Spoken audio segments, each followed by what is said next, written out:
मेरे प्यारे साथियों, वाहिगुरु जी का खालसा, वाहिगुरु जी की फतेह। परसों हमने देखा था साहिब श्री गुरु नानक देव जी महाराज का पावन शब्द, इसकी आरंभता हुई थी, मन मंदिर तन वेश कलंदर, घट ही तीर्थ नावा। मन जो है वह मंदिर जैसा पवित्र है और तन जो है मस्त फकीर जैसा है, फकीर का वेश है। और ये जो मन है, इसके अंदर ही मैं उस अकाल पुरख परमात्मा की पूजा कर रहा हूँ। इसके आगे के विचार गुरु महाराज किस प्रकार फरमान कर रहे हैं, और आज उसके विचार हम करेंगे। सीधे बाणी से जुड़ते हैं। गुरबाणी आगे फरमान कर रही है, मन बेधिया दयाल सेती मेरी माई। मन मंदिर है, पहले कहा, उस मंदिर के अंदर ही हमारे इष्ट की पूजा हो रही है।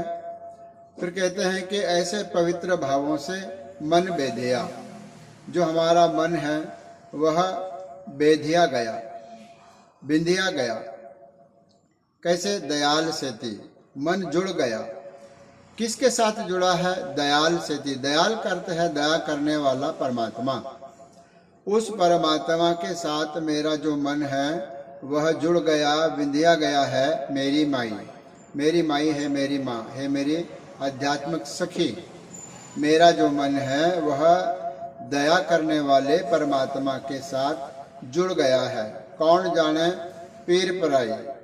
कहते हैं जो मन के जो पीड़ा है वो पराई पीड़ा कौन जान सकता है सिवाय परमात्मा के। अर्थात केवल परमात्मा ही हमारे पीड़ा को, दुख को और दर्द को जान सकता है। फिर कहते हैं हम नाही चिंत पराई रहाओ।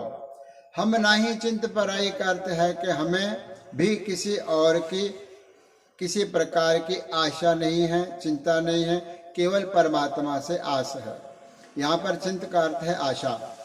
हमें किसी और से आशा नहीं है। हम नाही चिंत पराई, किसी भी पराये लोगों से, व्यक्तियों से हमें आशा नहीं है। आशा केवल परमात्मा के साथ है। राव करते हैं, यहाँ पर थोड़ा विश्राम देना है, विश्राम दे करके आगे चलना है। आगे गुरुदेव जी कथन करते हैं, अगम अगोचर अलख अपारा, चिंता करो हमारी। हे परमात्मा जो अगम है, अगम का अर्थ है जहाँ पर हमारी गमता या गति नहीं हो सकती। अगोचर का अर्थ है जहाँ तक हमारे इंद्रियों की पहुँच नहीं है। गोचर का अर्थ है हमारे इंद्रियों के पहुँच के अंदर जो है। अगोचर का अर्थ है जो हमारे 10 इंद्रियां हैं, ज्ञान इंद्रियां और कर्म इंद्रियां, इनके पहुंच से भी जो बाहर है। और अलख, अलख का अर्थ है जो दिखाई नहीं देता, जो हमारे समझ में नहीं आ सकता। अपारा का अर्थ है वह बेअंत है। ऐसे परमात्मा को बेनती करते हैं, चिंता करो हमारी।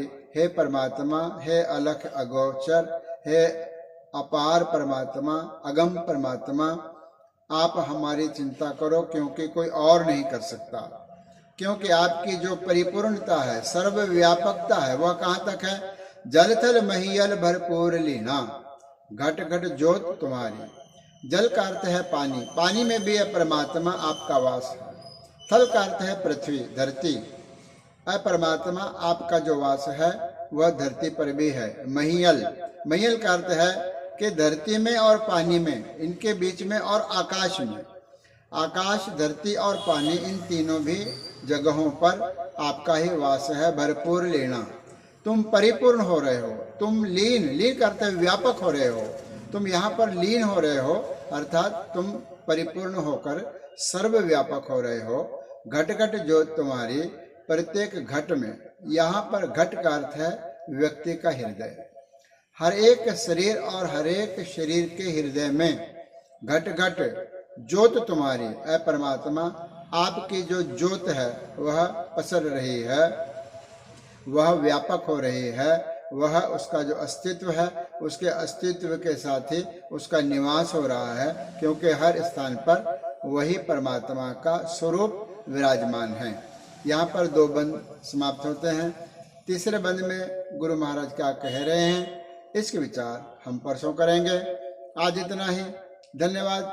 गुरु राखा।